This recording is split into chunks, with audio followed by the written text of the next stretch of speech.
Welcome to our video series where we're getting into conversation with leaders in IT and Agile about subjects that they're passionate about. Today, I'm absolutely delighted to welcome to the conversation Nik Silver. Nik has worked in the Agile software and technology space for years. And I'm not trying to date you with that, but you've certainly worked in this space for a little while. Long time, grey hair. Great, yeah, it's seasoned in that regard. But you've worked for many organisations, both in the public sector and out. I know from the Guardian, the Office for National Statistics, for example, Time Out, Travis Perkins, and others. Nik describes his specialism as helping organisations get the very best out of their technical teams. And in that capacity, you may see him as an interim CTO, you may see him as an Agile coach, development lead, or other consultants supporting organisations in the pursuit of delivering business value frequently and consistently. Nik is certainly well respected for the impact that he's had, and Nik's popular blog, which he's been writing since 2006, has been sharing his insights. So hopefully that gives you some kind of hint of the kind of expertise that you will employ if you bring Nik into an organisation to work with you. So a very warm welcome, Nik.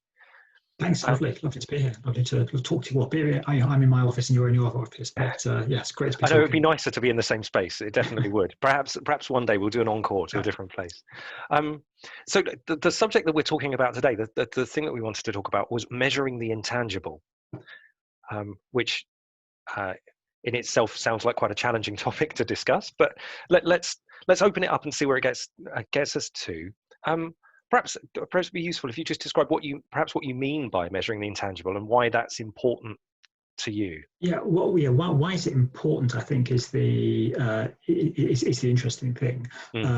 I sort of got into this when I met Tom Gilb, and Tom is a sort of bit of a legend. Not he's hides light under a bushel a little bit, but to some of us, he's been around decades, and he's someone described him as the person who invented Agile before Agile came along. So he developed this approach and so forth, and he's hugely insightful. And one of his things, which really sort of got me, sort of caught my attention, was removing the ambiguity from statements and goals and ambitions and so forth. So when one of his points is that the reason so many projects fail is because actually the goals are not really tangible, or not specific. They're ambiguous. So he talked a lot about that, and he talked about measurement. So that's how I got there. And I think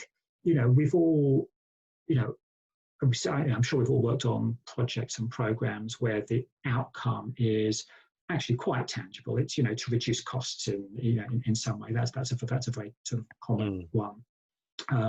But sometimes they're not so tangible. So they might be, and I'm sure we'll talk about this later, things like to improve our security, or to improve sort of customer delight. People talk about customer delight, but what does that mean in practice? And it's a totally good ambition to have, but actually what does it mean? Future proofing is a really, really important thing that we would want to have in our systems and products. But again, that's pretty vague. Things where you can put a number against them are pretty concrete. But things which are still good, but you can't obviously put a number against them, that's when it's difficult, and that's when projects and programs can kind of go off the rails, sometimes without you even noticing. Quite, because you weren't quite sure what the rails were in the first place. Well, I suppose that's the challenge, isn't it? My rails are not the same as your rails. Yeah. Yeah. Yes. I thought you were delivering this, where actually you were delivering that. Okay. Absolutely. So I think a friend of mine told me a story, which is a very, very simple story, where the team were delivering a thing, and their very scary boss was talking. They were just embarking on this thing. Their very scary boss said, "Oh, what you doing? Yeah, okay, good idea. Well, it better be sexy, not like the other stuff you've done." And want it to be sexy. And then he just sort of walked off. And they go, "Bloody hell, that's the success criteria, and we have no idea what that is, and we're too afraid to ask him. So that was that was for them that was a clearly a challenging situation from very very early on. But sometimes it's not even through ill intent. Because the vast majority of the people I've worked with are very approachable and so forth. But if those ideas are not expressed absolutely clearly, it's about reducing, eliminating ambiguity. You don't eliminate the ambiguity, then you can get into trouble. And sometimes it's not very obvious even that ambiguity is there. So that's when, if you can measure something, this is one of the Tom Gilb's points. Is I think he has a quote from Lord Kelvin of goodness knows how many decades, centuries ago. He said, you can only really claim to understand something if you know how to measure it. So that's where this came from. It's about making projects and programs successful. Yeah. So there are lots of things that we can talk about in there because I like you. I've got some examples of that. My example wasn't make it sexy, but I got told to make a service desk world class. Oh yes, there we go. That's and again, that's a fantastic ambition. You can't disagree with that. But actually, what does that look like, really? Yeah, indeed. And well, perhaps just to talk about that point there, the conversation, because I was given the goal. This was classic top-down objectives. That guy's got to make the service desk world class. And I went to try and ask some questions about this and say, well, what actually do you mean? What is world class? I don't think I was as polite as I could have been or as sensitive as I could have been. And I was kind of just expecting the person who wrote this objective for me to know that I wasn't part of the conversation.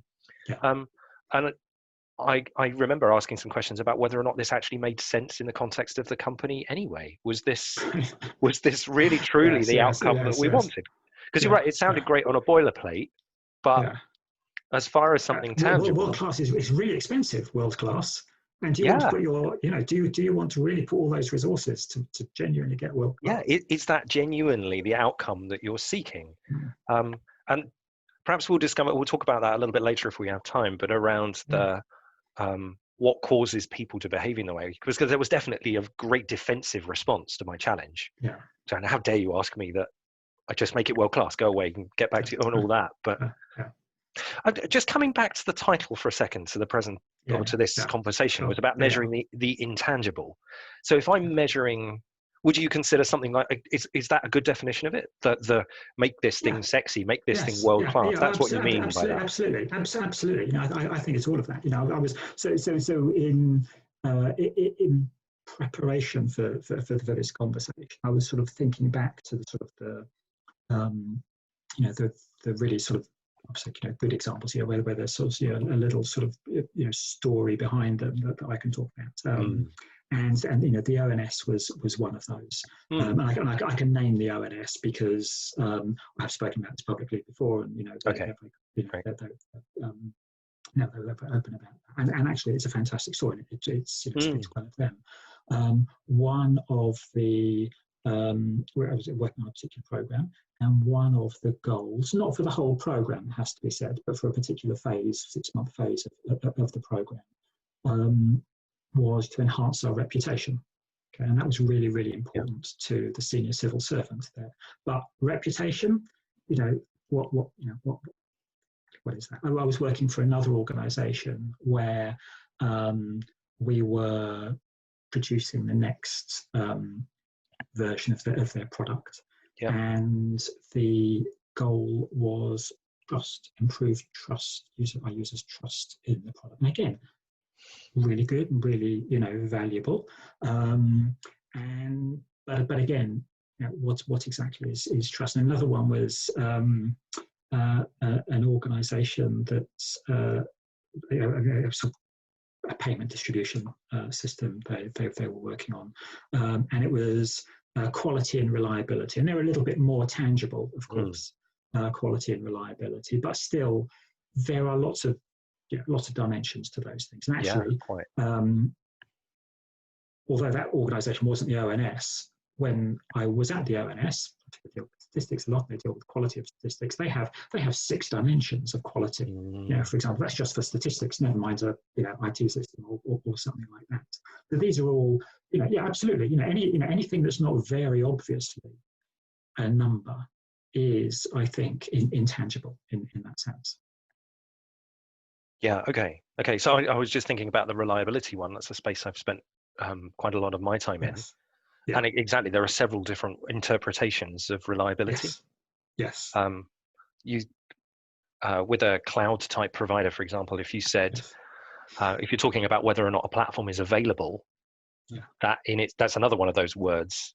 Does that mean that the platform is online and able to be used by its customers? Does that just mean that the organization is broadcasting? And all of a sudden there's room exactly. And the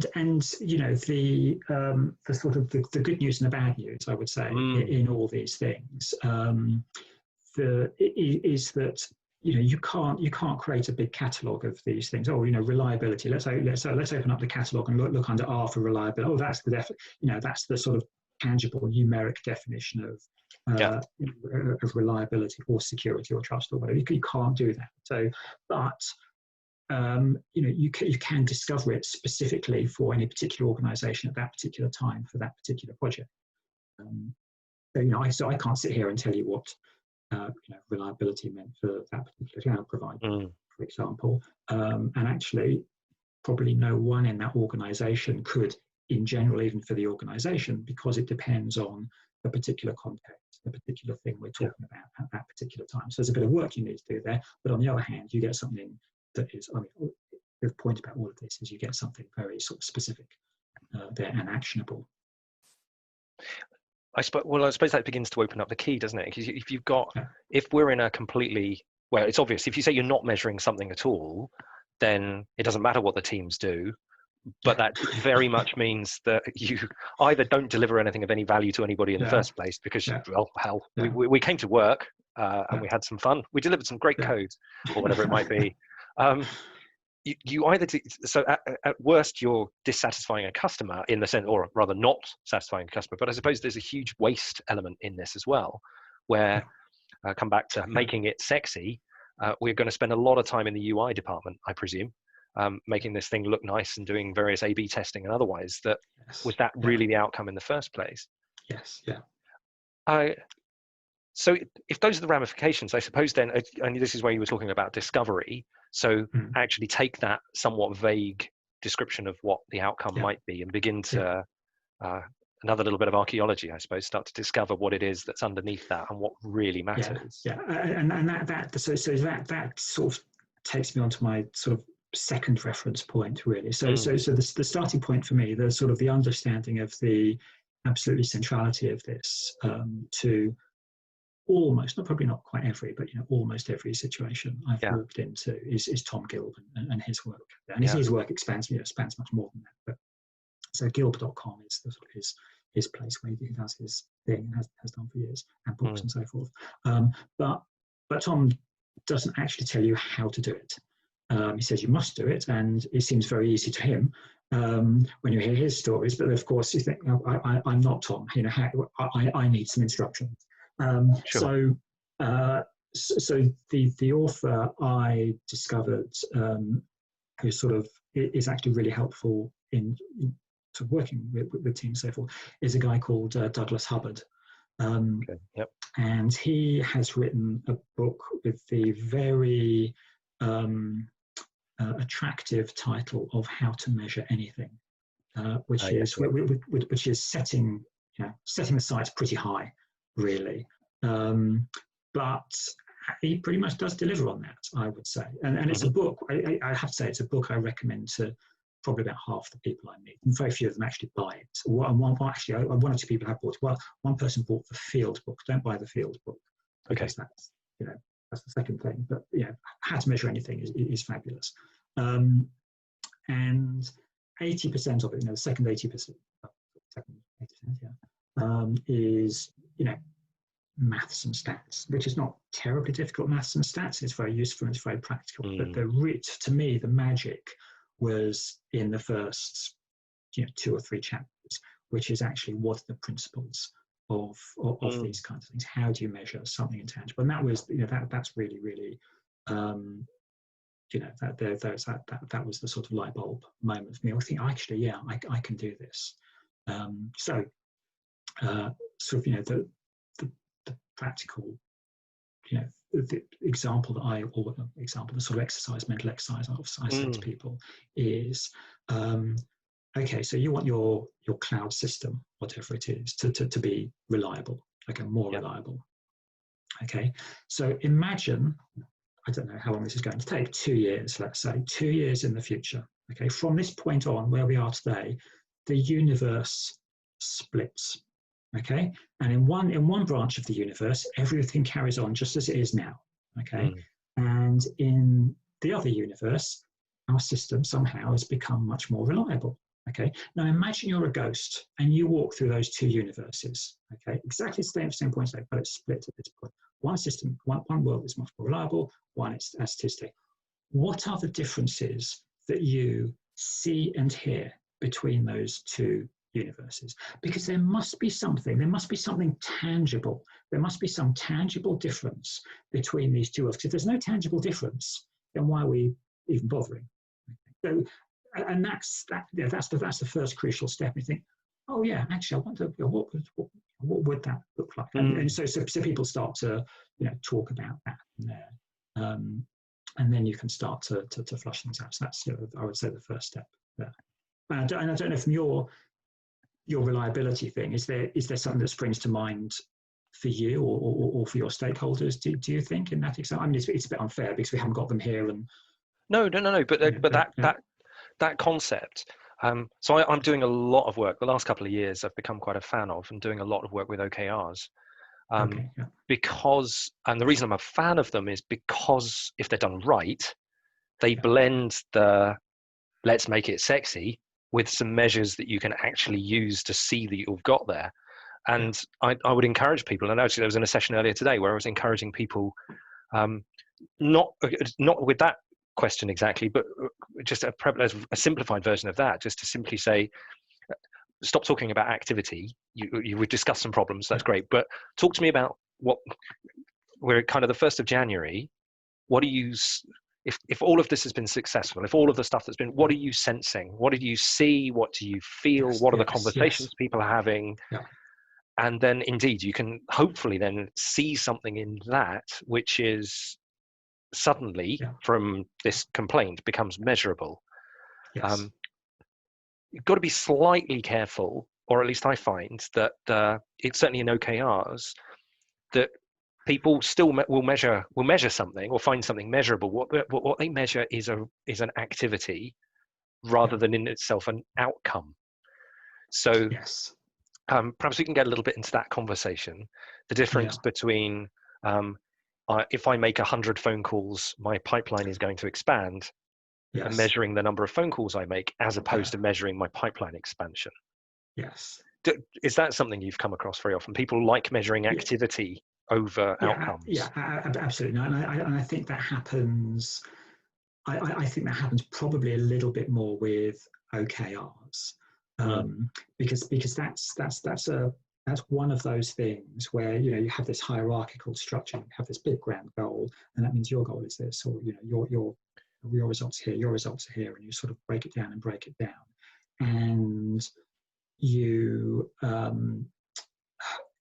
become somewhat divorced. You're doing something realistic, but you're somewhat divorced. Man, if you're, I have found, and this is why OKRs are difficult. They're seen as a silver bullet so many times, but they are difficult. We've only got 3 months to achieve a result. So we've got to do something that is measurable within 3 months. We've got to measure it. So that's where it becomes very difficult. What I try to do, I'm sorry, this is slightly getting away from not at all. the OKRs thing. But when I'm with a program or a project where we're, could be a lot of people, and of course, a benefits statement has been put in the very early days in order to get the probably millions of pounds worth of funding or whatever. So you've got to promise half the world, in order to get that budget. actually what I try to say to people is, look, really, we want one goal. We want one outcome, one goal to rule them all, which everybody, whoever, however, whichever team they're on, however dispersed, they know this is the other phrase people use, the North Star. This is the thing we are all aiming for. And it's got to be unambiguous. So it's got to be measurable. And what that means is, that's not the only thing that people really work towards, because there are still milestones, and there's still velocity if you're in a software development team, and there's still those things to get out the door, or widgets, or and the calls to handle, and all that kind of stuff. But at the back of their mind, everybody knows we are aiming towards this thing. And then I sort of had a very small sort of concrete example of that, where at one point in a program, we realized that the piece of work that this team was working on was actually pretty good and largely done. And the piece of thing that this team was working on was actually kind of in need of a lot of people and effort. And we had to move people from, not all of them, but some people from one team to another. And of course, the way we had motivated these teams was by creating a real team ethos in each team. So teams loved each other, valued being together. And suddenly saying, we've got to take you away and move you over to this other thing. Not that there's any rivalry, but it's not your team. It's those people over there. And actually, because we had a single overall goal, and because people always knew that, we could actually couch that conversation in those terms. And you know what? It was really easy. It goes, yeah, this is for the good of the program. We're all aiming towards this thing. So that's where that works. The problem comes. I'm sure you and lots of people have come across this many times. Is when that numeric that measure stops becoming an honest measure of progress and actually becomes a target. And that's where you potentially have problems. Completely. This is a piece of insight, I guess, I wish I could just transplant into a lot of leaders' heads, because this is another one of those very blurry subjects. Yes, it's really as we've talked about here already. Being clear and unambiguous with a measure is incredibly powerful, and as you say, it provides the framework in which organizations and individuals and organizations can prioritize best, make great decisions without the need for hierarchy, and it's an underpinning of everything Agile in that way. I think that's absolutely essential. But we've still got a lot of echo in organizations of the old way of measuring stuff, which is not for the benefit of the team and for the benefit of your own productivity and learning and capability. It's because I want to tick a box at the end of a month or the end of a quarter on your appraisal. And so take OKRs, for example. One of the main mistakes I see of people using OKRs is coming from a management by objectives, Drucker kind of world, thinking that everything's got to be complete. What these are directional things.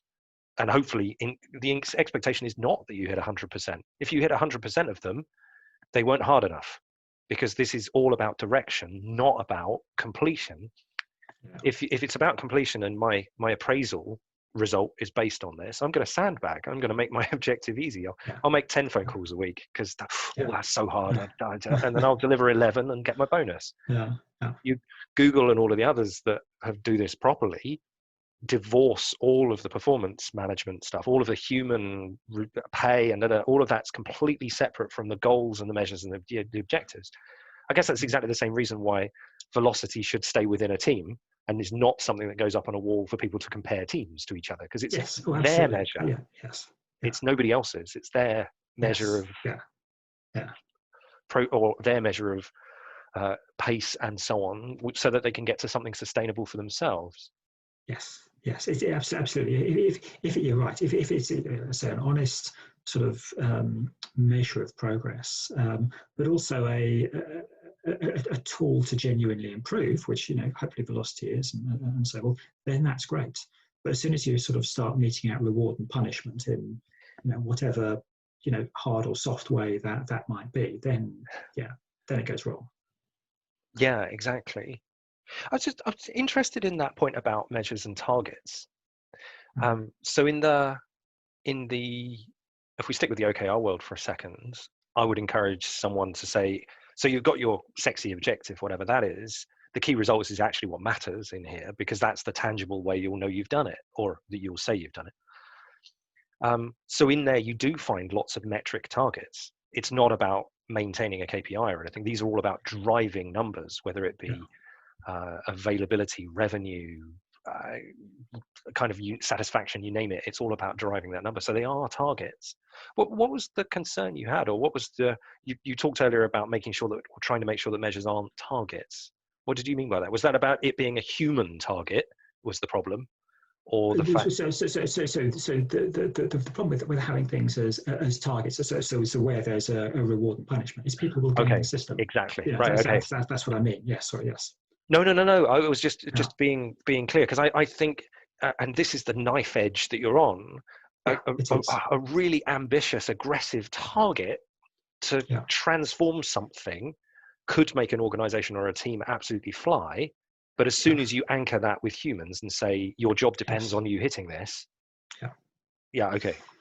Yeah. So and I think we had a very good example of that. A sort of positive, healthy example of that within the ONS, where we had this sort of big goal, which was actually about reducing costs in a specific area.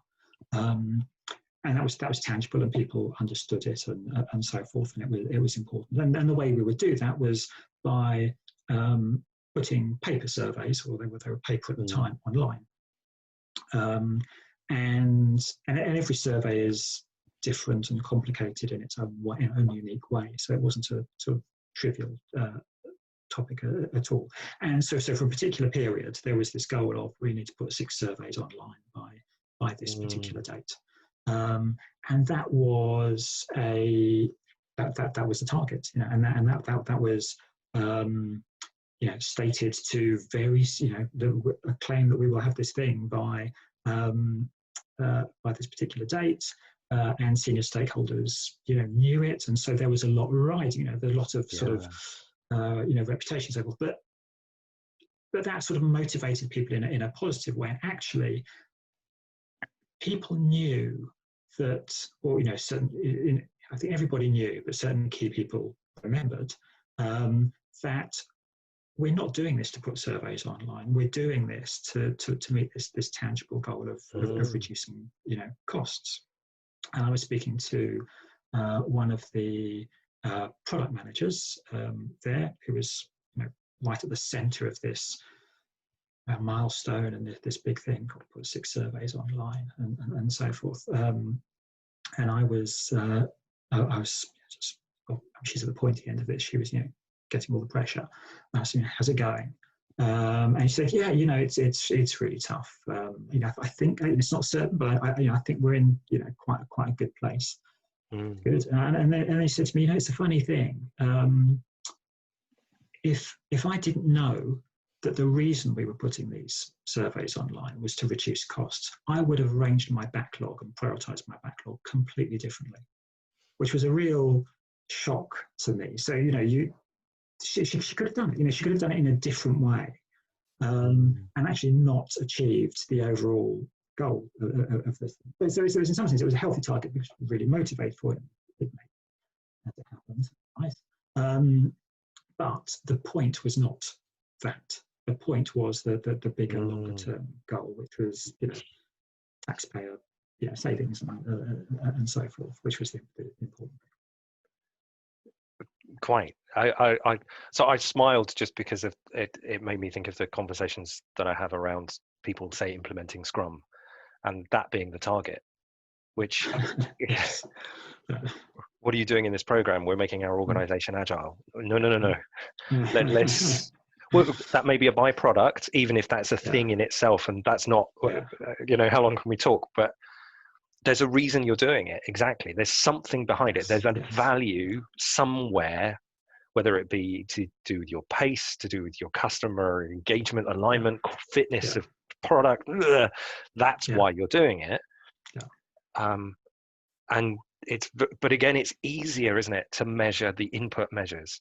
It's easier to measure how many teams are using Scrum. It's easier to measure that statistical stuff, even though, as you rightly say, that doesn't. Maybe actually, I was about to say it doesn't help people's decisions. Unfortunately, it does help people's decisions, but they then probably make the wrong ones because they haven't truly got the context at that stage. Exactly. And this is the point that Douglas Hubbard makes is, you want to ask yourself, the first step there is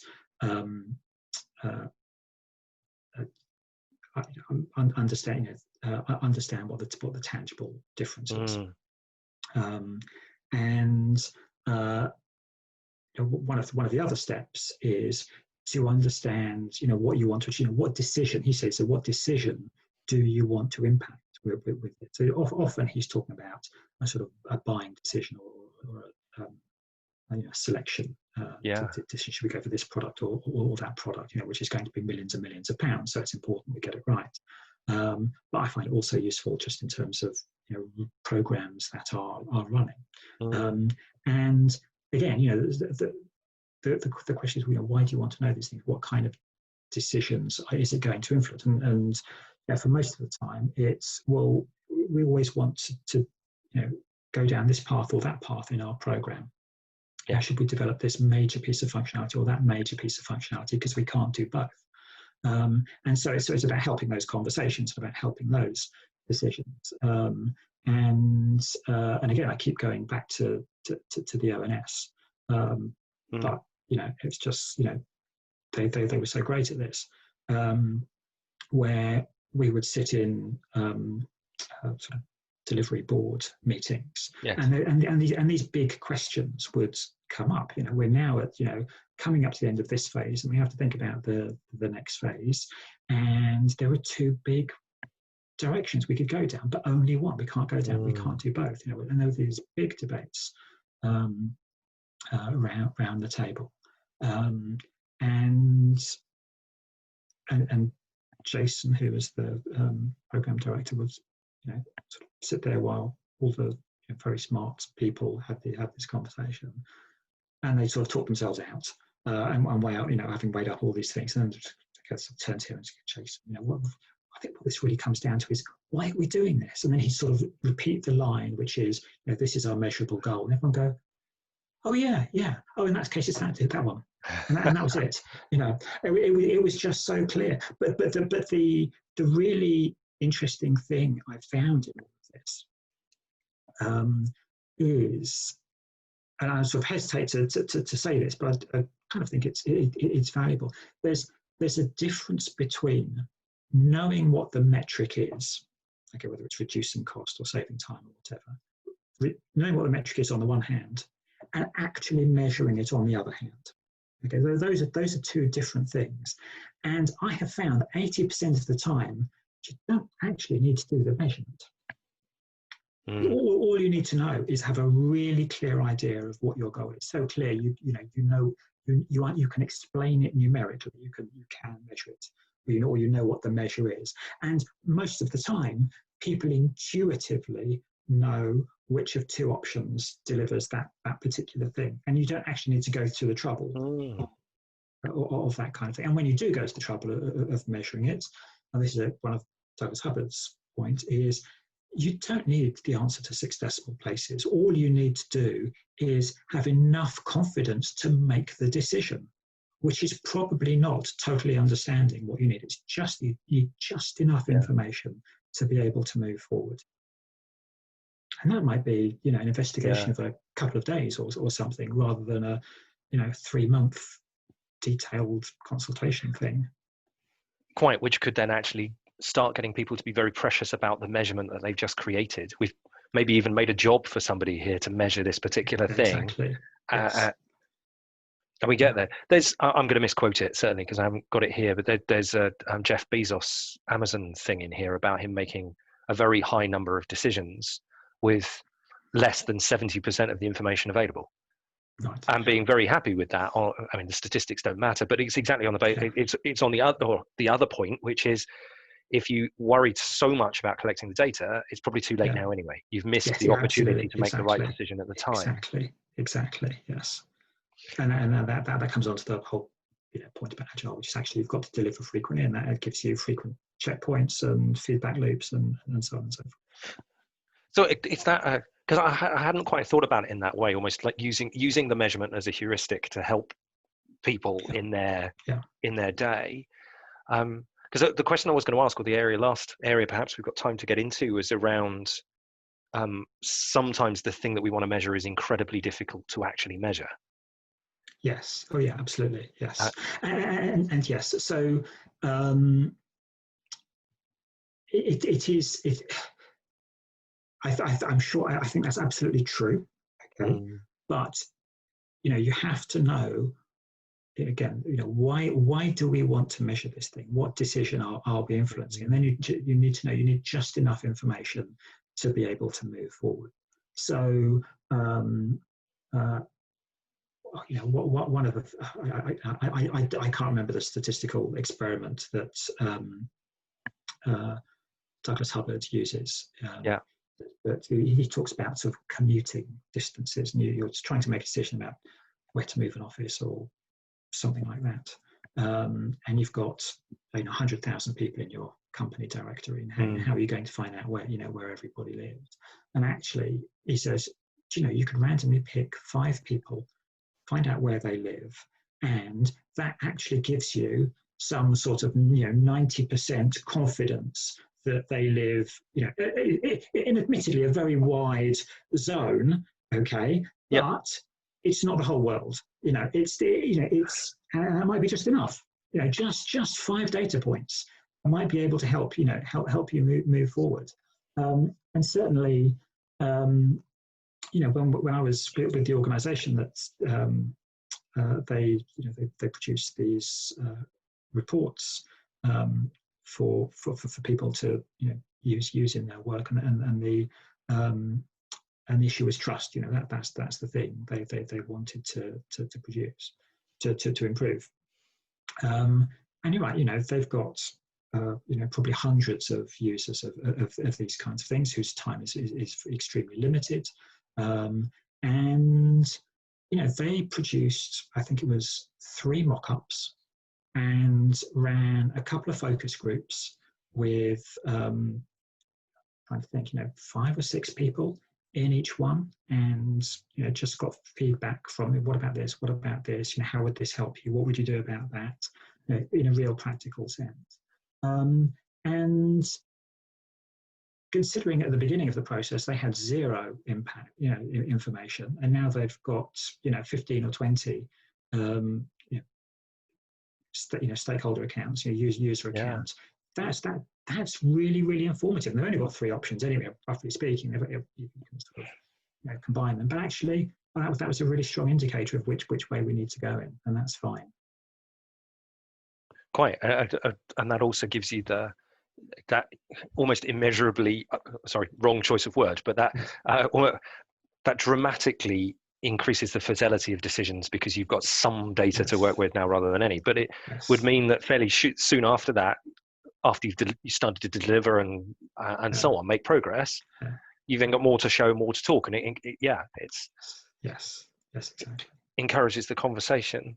So perhaps a final question, or an area we should talk through, is actually take one of those intangible measures that we opened with when you were talking about things like reputation, trust, and otherwise.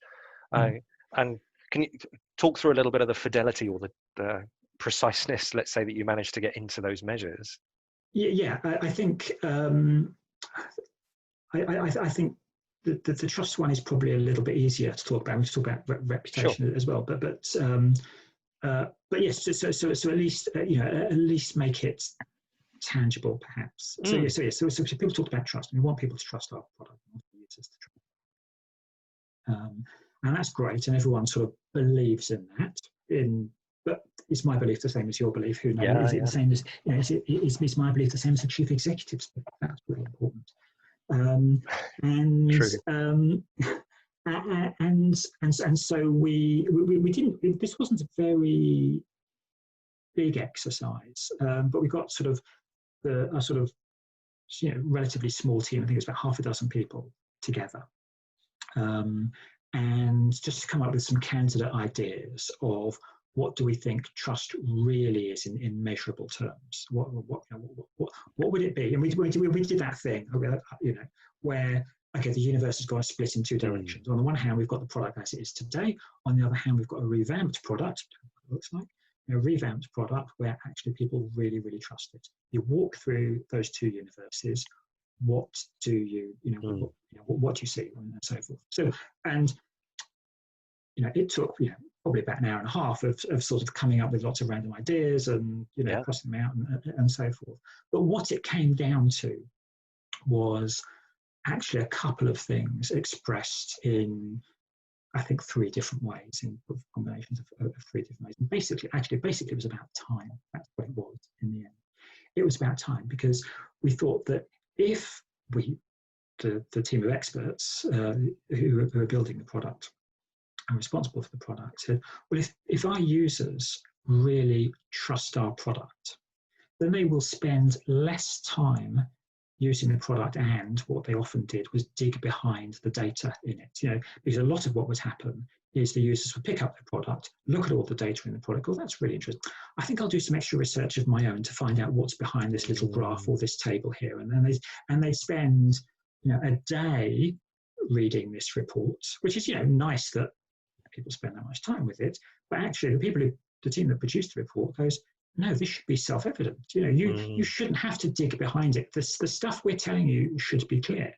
So it's about reduced time to do their job that they did with the report. But the other thing was, we don't want them to go to our rival's product where there is more data and information and so forth. So it's less time on our product and certainly less time on our rivals' product. And if people, that was it, sort of two measures of time. I think measured absolutely or measured in proportion of each other. Measured in proportion of each other. But that's what we were looking for. And because the idea was the difference is between these two universes, if people really trust our product, they'll pick it up, they'll go, yep, okay, I'm good to go, and go do their job. Yeah. So that was it. Now that sounds too simple, perhaps. Okay, but you'll have to, I'm sure you can believe me when you say, actually, it wasn't that simple. It took at least an hour and a half to get through those things. And that was just those 6 people in a room, because the next step was actually to go to the director and the chief executive and say, look, we know this is a really critical project for you. This is our measure of success. Okay, this is what we're going to hold ourselves accountable to. This is what we're going to aim for. What do you think? That top level buy-in is absolutely crucial, of course. If you get that, and chief executive, so they did they got something like 5 minutes with the chief executive every 3 months or something. So they came up with this sort of very neat PowerPoint thing with 6 slides on it only. And they got to the slide with the measure of success. She goes, "Yep, absolutely right. Moved on." And that was that was it. So they knew her well, and they knew. Obviously, she talked about her vision a lot and so forth. So she had communicated well throughout the months and years and so forth. So they understood her, and they were able to translate that really very accurately. And that was the measure of success. So that's not so. So the disappointing thing about that is, if you want to know whether you can trust your next door neighbour, that's no good. Okay, this is not a universal measure of trust. This goes back to the thing of, you can't just open up a catalogue and say, oh, trust, oh yes, it's this, that and the other. It's very specific to them, but that's not the point. They were able to, evolve their product, produce the next version of their product. That went down really well with all the stakeholders, because of course their users also didn't want to spend hours and hours digging through this stuff. So they thought, oh yeah, great. Okay, they ended up, all kinds of things, making the language clearer, making the layout a little bit clearer, actually removing information because it just led people down rabbit holes. And in the end, it wasn't about what users like, because actually, in some sense, some users really loved digging through data. But you've got to focus on actually what we want our users to do is get on with their core job and just trust what we do. Oh, thank you, Nik. That's a wonderful example. That really is. And I completely support the idea that there is, there's no method for it, but that there's no answer already identified, but that the team had that contextual answer. The kind of the mental image I had immediately was a door unlocking, in the sense of, that answers some questions. Now we can get on. Now we know what you mean. Exactly. Yes. Yeah. And suddenly there's cohesion where there perhaps was confusion beforehand, and that's that. Yes. What a wonderful example. Thank you so much for sharing that, Nik. I'm very grateful. Very grateful indeed. Well, and thank you again just for spending some time and talking to me and having this conversation around measuring the intangible. I'll pop some links in when we publish the video anyway, just around the books that we've talked about, or a couple of references that we've talked about in here, but also how to get hold of you, how to get in touch. I'll certainly connect to your blog as well. That's well worth a strongly recommended read to anybody watching this as well. There's a huge amount of content in Nik's blog. If you found this interesting, get yourself a comfortable chair and a large coffee, because you'll be there for some time with some of the content that's in there. It's wonderful. It really is. And as I say, otherwise I'll point you in Nik's general direction, and I couldn't recommend him enough as far as support in this space and many others. So it's a very warm thank you, Nik, for joining me again, and I look forward to talking to you again soon. Lovely. Thanks very much, Steve. Good to see you.